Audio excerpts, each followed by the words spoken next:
Private Lender Podcast, episode 96. The Private Lender Podcast quote of the day comes to us from David Rubenstein, who said, "Persist. Don't take no for an answer. If you're happy to sit at your desk and not take any risk, you'll be sitting at your desk for the next 20 years. This is the Private Lender Podcast, the show that shares practical advice and know-how for new and seasoned lenders, from private mortgages on single-family houses to joint ventures on commercial projects and beyond. Discover details about investment vehicles that you won't find at your local bank or online broker. Listen and learn from private lenders and real estate investors, as well as from professionals and entrepreneurs, as they share the details, strategies, and the insight that allows for successful and prosperous lending. Now, get ready to increase your ROI. Here's your host, Keith Baker. Hello, everyone, and greetings from the energy capital of the world, Houston, Texas, and welcome to episode 96 of the Private Lender Podcast. I'm your host, Keith Baker, and I'm glad you're sharing your time with me today. The Private Lender Podcast is the only podcast teaching people how to become passive investors and not stressed out business owners while helping keep their money safe by investing in private mortgages to real estate investors. So if you're looking for practical tips and advice on being a successful private lender, on how to successfully build wealth without banks or Wall Street, then you're in the right place. But if you want to learn from my mistakes so that you can avoid them and shorten your learning curve, well then, pull up a chair and pour yourself a few fingers of the brown water, my friend, because this podcast is for you. Like I've already explained on a previous episode, I believe it was episode number 55, why you should use a note servicing company to service your notes, to collect the payments and handle all that. I know a lot of you out there like me, they want to get your hands dirty at least once or twice to learn the mechanics of it, and you want to do it yourself, and that's fine. But I think as you mature as a private lender, you'll find that having a note service company is just A-okay. But let's recap those reasons real quick. Number one, they make life easier for the lender, you the lender, me the lender, because they handle, like I said, the tedious stuff, like collecting the deposits, putting the money into your account, sending late notices. But most importantly, as I just recently did, I had to kick out all the 1098 mortgage statements to my borrowers for all the loans that the IRS mandates. And guess what? That note servicing company will do that for you. And I just want to take a moment to point out, to help you remember that I'm lazy by nature, and I don't want to spend a lot of time tracking the loans that I make, or especially chasing borrowers for payments. The old saying, they have people who'll do that, and they have people that'll do it, these note servicing companies, and guess what? The borrower pays the fees. And that's really the fourth reason there, is that you get to pass along the cost to the borrower. So not only does the borrower pay to make your life easier by handling tedious stuff, putting the money in your account, sending late notices, and also 1098 statements, but they pay for you not to be inconvenienced by your own investment. And I don't know about you, but to me, that just sounds like a good idea. So pass that fee over to the borrower and let them pay for you not to be inconvenienced by your own investment. So today I want to talk about 4 things you may want to consider when you're choosing a note servicing company, just to kind of help.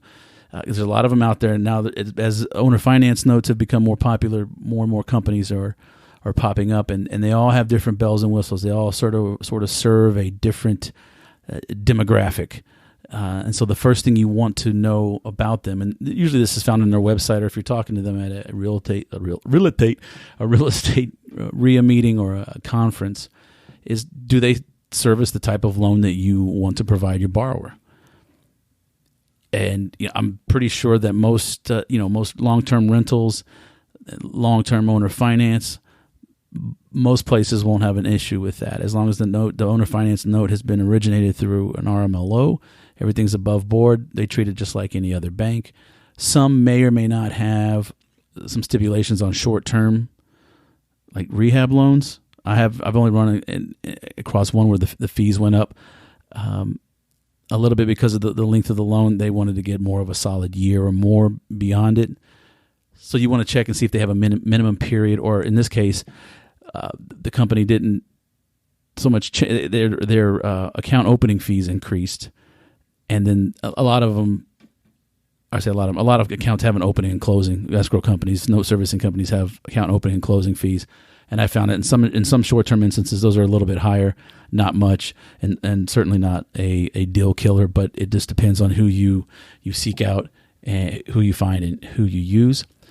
Something else, not every note company will do owner finance notes or wraps. So you want to find out if they will service those. Oftentimes, if there is an existing lien on the property that has to be paid off or paid first, then there's an additional charge for the owner finance notes and the wraps, or in some cases, the seller carryback financing. Here's another thing.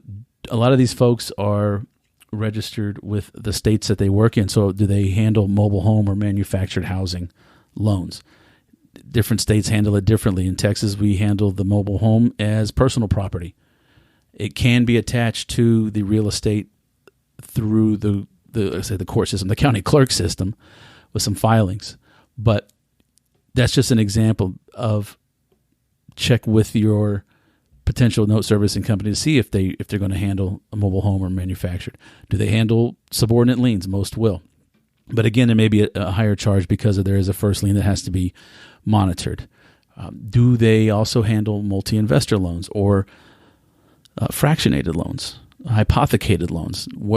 How deep do their services go into that bowl of spaghetti, so to speak? In many ways, they're like title companies, and some are willing to take on the risk and do the extra work for a fee. Others will just avoid it altogether. So you want to look into that and see whether or not that note servicing company that you're considering for this note will service to the level that you need. Which brings to point number 2. Do they provide additional services that your loan instrument may require? For example, impound or escrow services for repair draw payments. Not just the escrow companies, note servicing, they're used to taking out money for taxes and insurance and for the principal, interest, taxes, and insurance. But do they do repair draws? Not all of them will. Most should, but you want to check on that, see what the process is. If nothing else, you want to know beforehand going into something, what is that process? What's it going to take for you to release funds? How soon will it get to your borrower once you've allowed to release it? Another example of this is, do they report to any credit bureaus? Now, for your normal, straightforward flips, landlords, loans, this is not a concern. But let's say you are in a more creative financial pocket. Maybe you've got a wrap or a lease option type of situation coming up with a note wrapped in. It can get quite complicated. But the point being is that end buyer, the person who's ultimately writing the first check at the beginning of every month, they may need to build credit. And not all service companies will report to, in fact, very few report to the credit bureaus. I say very few. The ones that I deal with that handle small notes don't.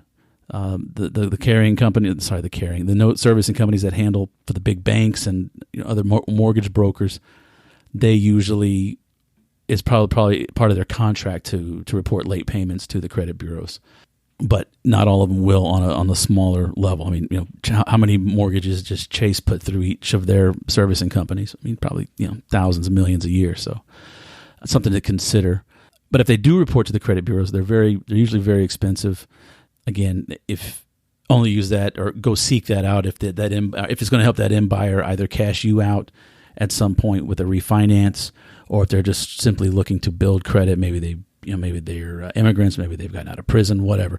Who knows what the case may be? But if they want to build credit, then you'll need to charge a little bit more money so they can be reported positively as well as negatively to the credit bureaus, one or perhaps all three. Another thing you want to consider, the third thing, is what is the standard or the basic servicing fee? What's involved with that? I mean, they're obviously going to kick out a letter to the borrower welcoming. Why can I say that? Welcoming them to the service company, the note service company. They can provide payment coupons, or I like online payments as well. How will they process? How long does it take? How long is the clearing period before the funds are dispersed into my account? How are they transferred? ACH, wire, and how far into the late notice period before additional fees will be charged? That is, a lot of times they'll send late notices, et cetera, most companies that I've dealt with, but they don't get too far into the foreclosure process. And I have heard of some from very good friends, very good investor friends, that they will even initiate with their attorney the foreclosure process for you. Of course, there's a fee, but it just depends on how much work you want to put into it and how much you want to let other people deal with it. That's a pretty good consideration. And then the other thing is, how are payments applied towards an account? And before you say, hey, well, wait a minute, it's going to tell you in the deed of trust or the promissory note, you can also stipulate if there's any interest first, any extra payments goes to the paid interest off first and then to additional principal, or you can stipulate that any extra be kept in the escrow account for the taxes and insurance on that property at the end of the year. So you want to talk to your loan servicing company about that. Just get on the same page. And like I said previously, the 1098s to your borrowers, that's always key.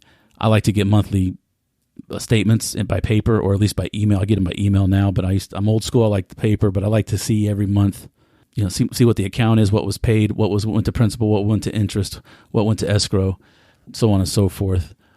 And something else I want to know is, do they pay for postage and phone calls, or what level do they allow per month? If you have to send certified letters to the borrower, what is that admin cost going to be from them to you?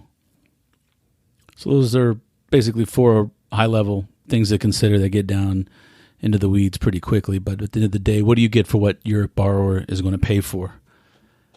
And I was going to put this as number 5, but this is really just a golden nugget. So let me go ahead and just say you're welcome and put it out there for you. You're going to have a note servicing company. Your borrower is going to pay for it. Why not spend just a little bit of time establishing a relationship with that company, with whoever handles the note for you, whoever handles your account, maybe their manager, maybe the owner.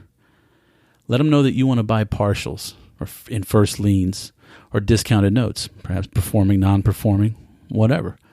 The odds are they're going to have a customer or an associate. They're going to know someone who's either buying or selling. And you want to let them know that you sell notes and partials to recapitalize your funds more quickly as well.